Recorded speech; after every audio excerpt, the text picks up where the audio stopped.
जलन।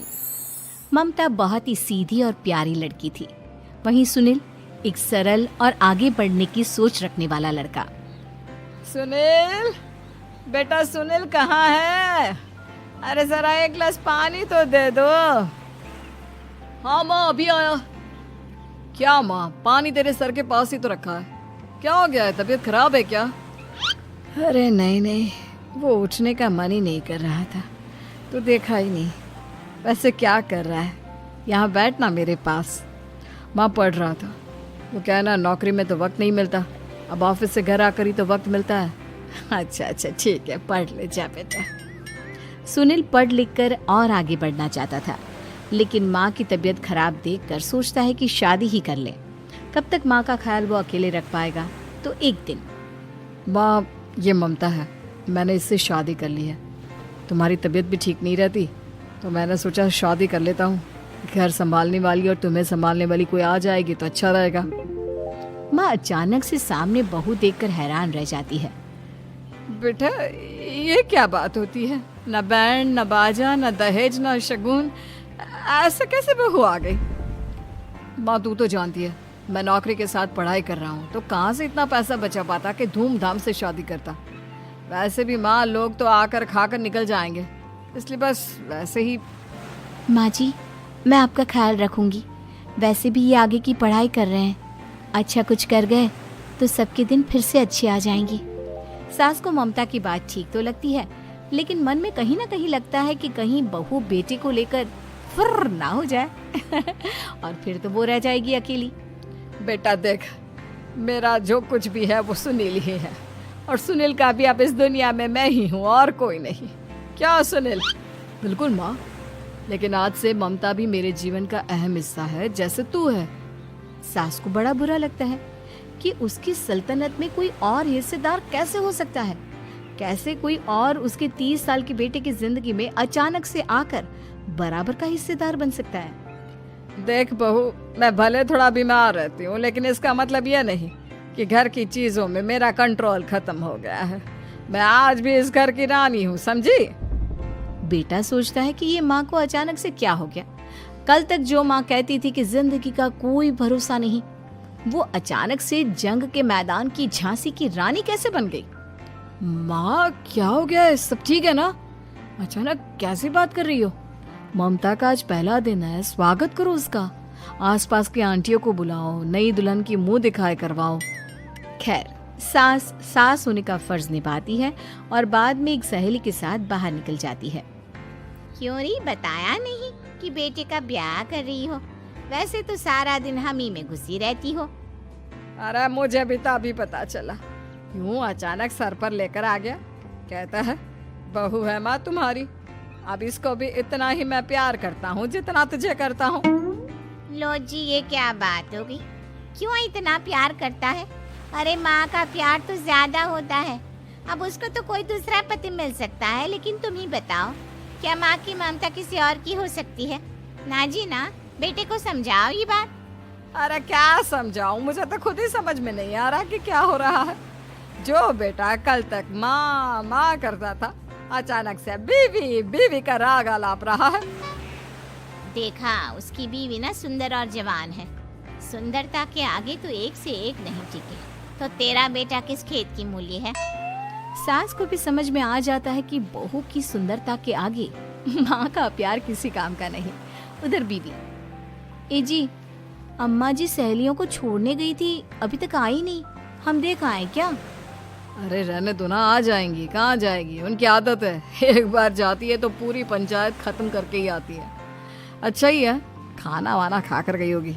छोड़ो ना, घूमेगी तो खाना पचेगा नहीं तो ऐसे ही खाट पकड़ लेगी। बहू भी शांत हो जाती है। उधर सास सोचती है कि आज थोड़ा देर से ही घर जाती हूँ, जब बेटा परेशान होकर ढूंढेगा तब मजा आएगा। बीवी को खुद ही पता चल जाएगा कि माँ के आगे उसकी दाल नहीं गलेगी। लेकिन वहीं दूसरी ओर घर पर, ए जी, माँ जी अभी भी नहीं आई। हमको तो घबराहट हो रही है कि क्या करें, जाकर पता करें किसी के घर। अच्छा, कहाँ जाओगी ये भी बता दो। पहला दिन है तुम्हारा इस घर में और एक ही दिन में मोहल्ला छानोगी क्या? हाँ, तो आप भी तो नहीं जा रहे हैं ना, हमको फिक्र हो रही है। अरे यार, ये रोज का है अम्मा का, खाओ और सो जाओ। बस फिर क्या था, बेटा बहू खाना खाते हैं और कमरे में सोने चले जाते हैं। उधर जब सास को कोई देखने नहीं आता तो वो हार कर घर आ जाती है, जहाँ वो देखती है कि सारे घर की लाइट्स बंद है। सास को गुस्सा आता है, बहू, ममता बहू कहाँ हो? लेकिन सारे दिन की थकी बहू को ऐसी नींद आती है जैसे किसी ने भांग की गोली खिला दी हो। वो तो नहीं उठती। उठकर आ जाता है बेटा। क्या बात है अम्मा, काहे चिल्ला रही हो? अरे सो जाओ ना, सुबह की थकी है बहू, वो सो रही है। जोर से बोलोगी तो नींद खुल जाएगी उसकी। माँ को गुस्सा आ जाता है। फिलहाल तो सो जाती है, लेकिन मन ही मन ढेर सारा जहर बहू के लिए भरा होता है। सुबह बहू चाय बना रही होती है कि सास धीरे से गैस तेज कर देती है, जिससे चाय का बर्तन जल जाता है। और जैसे ही बहू चाय का बर्तन उठाती है, उसका हाथ जल जाता है। मेरा हाथ जल गया। वो जोर जोर से चिल्लाकर इधर उधर भागती है कि सास थोड़ी देर में उसके हाथ में पानी डाल देती है। हाय रे बहू, क्या कर रही हो? पहली बार रसोई छुई हो क्या? सासू माँ गलती से गैस तेज रह गई थी और बर्तन जल गया, जिससे मेरा हाथ जल गया। हाय रे, कितना गंदा दाग। छी छी छी छी, मुझे तो उल्टी आ रही है तेरा गला हुआ मांस देखकर। तू ना मुझे अभी साथ से खाना मत लगाना। बहू भी खुद का हाथ देखती है तो उसे भी रोना आ जाता है। कुछ दिनों के बाद सास की सहेली आती है, बहू चाय बनाकर लाती है। उसके जाने के बाद सहेली कहती है, बहू की सुंदरता ऐसी है कि कोई भी दीवाना हो जाए। वैसे तेरे बेटे का क्या हाल है? अरे वैसा ही है, बहू के पीछे लट्टू। क्या करूं, कुछ समझ में नहीं आ रहा। मैंने तो बहू के चेहरे पर दिवाली के पटाखे की चक्री फेंक दी, उसका पूरा चेहरा जल गया। अब देखो ना रही सुंदरता, और ना ही अब मेरा बेटा उसे पूछता है। अरे अब तो वो उसे छोड़कर दूसरी भी देखने को बोल गया है मुझे। बहू सारी बात सुन रही होती है। आंटी एक बात बताइए, क्या भरोसा है कि दूसरी सही आए और आपके अनुसार रहे? देखिए आंटी, मेरी सासू माँ को गलत बात सिखाने की जरूरत नहीं है। हमारा परिवार साथ में खुशी से रह रहा है। देख बहू, मेरी सहेली की बेइज्जती ना कर, वही अच्छा रहेगा तेरे लिए, समझी? बहू नहीं मानती है। वो बार बार उनकी सहेली को घर से निकल जाने को कहती है। तभी सास की सहेली पास के चूल्हे से लकड़ी लाकर बहू के चेहरे पर लगा देती है। बहू जोर जोर से रोने लगती है। अरे ये क्या कर दिया? मैंने कहाँ किया, ये तो तूने किया। तू ही नहीं चाहती थी कि बहू बेटे के साथ रहे, भला मैं क्यों करूँगी? मैं तो चली, निपटो अब। बहू रो रही होती है, दर्द से चिल्ला रही होती है, लेकिन सास उसे डॉक्टर के पास नहीं ले जाती। तभी पति आता है। क्या हो गया ममता? ये दाग कैसे लगा? तुम कैसे जली? ममता कुछ नहीं कहती, बस दर्द से करा रही होती है। पति माँ की तरफ देखता है। हो ना हो माँ, ये पक्का आपका काम है। आप ही ममता से जला करती थी ना। देखना माँ, अब पुलिस आएगी, केस बनेगा, लेकिन पहले मैं ममता को अस्पताल लेकर जा रहा हूँ। सभी अस्पताल जाते हैं, जहाँ डॉक्टर ममता की सास से कहते हैं, आपने तो नहीं जलाया ना बहू को?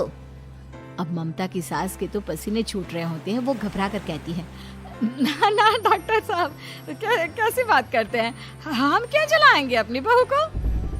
डॉक्टर ममता के पति से पूछते हैं। देखिए, क्योंकि ये ससुराल में जली है तो मामला पुलिस का बनता है, तो आप पहले पुलिस को बुलाइए, तभी इलाज पूरा होगा। सास डर जाती है कि अब तो बच्ची जिंदगी जेल में ही रहना होगा। रहने दीजिए ना, पुलिस को क्यों बुलाना? सारी हंसी खत्म हो जाएगी जब पुलिस के डंडे पड़ेंगे। बहू को जलाना भले ही बहुत आसान हो, लेकिन उसके बाद सारी जिंदगी जेल की हवा खाना। सास डर जाती है। पुलिस आती है। पास लेटी दर्द से करा रही ममता स्टेटमेंट देती है। तो क्या हुआ था? कैसे जली आप? ममता पास खड़ी सास को देखती है। बेटी बताओ, कैसे जल गई तुम? ओए, काका का किरण वाली शाहरुख, चुप, बिल्कुल चुप। सास चुप। सभी इंतजार करते हैं कि ममता क्या बोलेगी। जी मैं खाना बना रही थी, लकड़ी उड़कर मेरे ऊपर गिर गई और मैं जल गई। सास बहू की बात सुनकर रोने लगती है। देखा माँ, कितनी समझदार है ममता। ये चाहती तो, हाँ बेटा, ये चाहती तो मैं आज जेल में होती। मुझे माफ कर दे, मैं आगे से अभी कभी ऐसा नहीं करूंगी। बहू के साथ मिलकर रहूंगी, मुझे माफ कर दे।